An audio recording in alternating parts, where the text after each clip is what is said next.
नमस्कार दोस्तों, स्वागत है आप सभी का रविंद्र संस्कृत चैनल पे। दोस्तों, आज हम कक्षा 9वीं विषय हिंदी का 8वां धड़ा वीर भूमि पर कुछ दिन, जिसे रुक्मिणी संगल इन्होंने लिखा है। इस पाठ का आज हम स्वाध्याय देखने वाले हैं। तो चलो आज के हमारे इस वीडियो को शुरू करते हैं।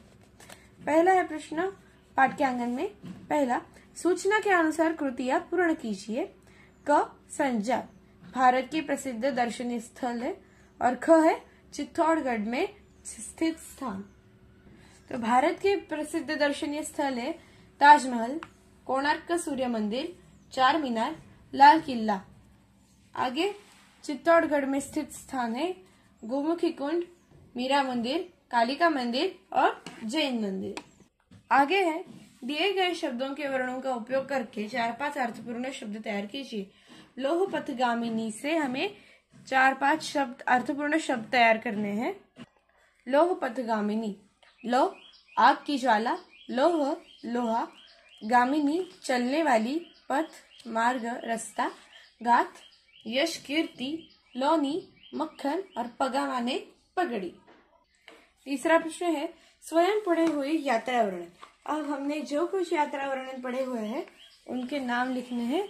तो पहला हुआ है केरळ आणि मी आणि विश्व भ्रमंती। चौथा, केवल एक शब्द में उत्तर लिखिए। वीर जवानों का वह देश जो धरती का गहना। कौन सा देश है वह? भारत। और दूसरा है महाराणा प्रताप के घोड़े का नाम, उसका नाम है चेतक। आगे देखते हैं।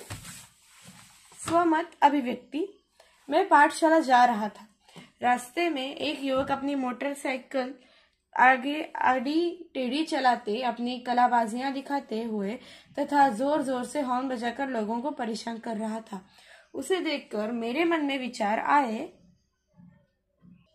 कोई भी वाहन सवारी के लिए होता है, उसका उपयोग करके अपने स्थान पर सवार जल्दी और समय पर पहुंच सकता है। इसलिए वाहनों का उपयोग लोग अपने काम के लिए करते हैं। मोटरसाइकिल का दुरुपयोग तो है ही, साथ में महंगे पेट्रोल की बर्बादी भी है। इससे सवार के घायल होकर अस्पताल में पहुंचने की पूरी संभावना होती है। तो चलो अब हम आगे देखते हैं।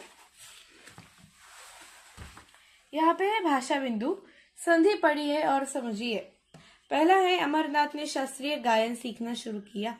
दूसरा, कितने विद्यार्थी है। तीसरा, राष्ट्रीय संपत्ति की सुरक्षा प्रत्येक का कर्तव्य है।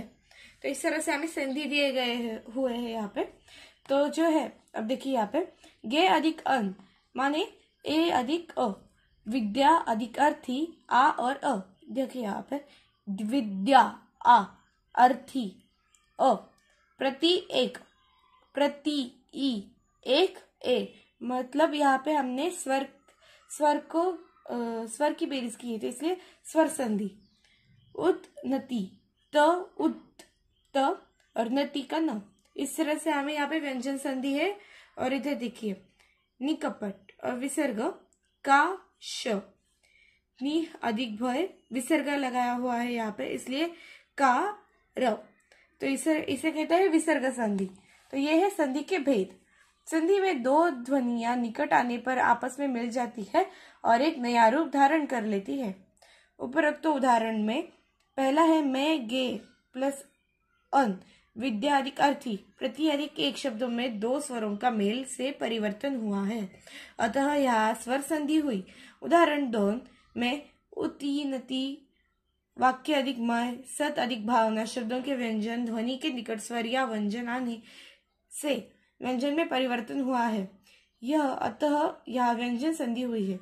उदाहरण 3 में विसर्ग के पश्चात स्वर या व्यंजन आने पर विसर्ग में हुआ परिवर्तन है, अतः यह विसर्ग संधि हुई है। दूसरा है कि निम्न संधि का विग्रह कर उनके प्रकार लिखिए।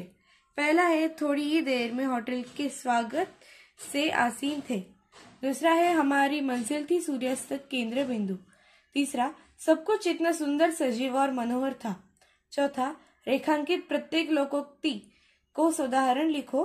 पांचवा, उपयुक्त वांग्मय दुष्कर एवं अत्यधिक दुर्लभ है।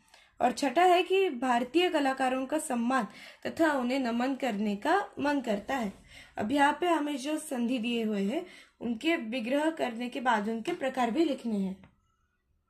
पहला है स्वागत, विग्रह स्व अधिक आगत, संधि है अ अधिक क, प्रकार है स्वर संधि। दूसरा है सूर्यास्त, विग्रह है सूर्य अधिक अस्त, संधि अ अधिक अ, ये भी है स्वर संधि। तीसरा है मनोहर, विग्रह है मनः अधिक अ, संधि है नह अधिक ह, तो यहाँ पे विसर्ग संधि हुआ।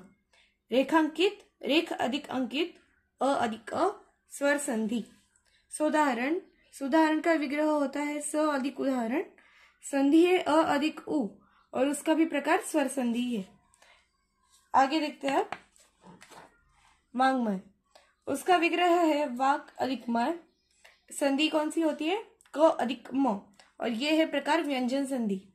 और आखिर में सम्मान, विग्रह होता है सत अधिक मान, संधि त अधिक म, और इसका प्रकार भी है व्यंजन संधि। तो इस तरह से हमने इस पाठ का स्वाध्याय कंप्लीट कर लिया है। अगर आपको ये वीडियो अच्छी लगी तो इसे लाइक कीजिए, शेयर कीजिए और कमेंट कीजिए, और रविंद्र होम स्कूलिंग चैनल को सब्सक्राइब कीजिए। मिलते हैं अगले वीडियो में, तब तक के लिए बाय बाय।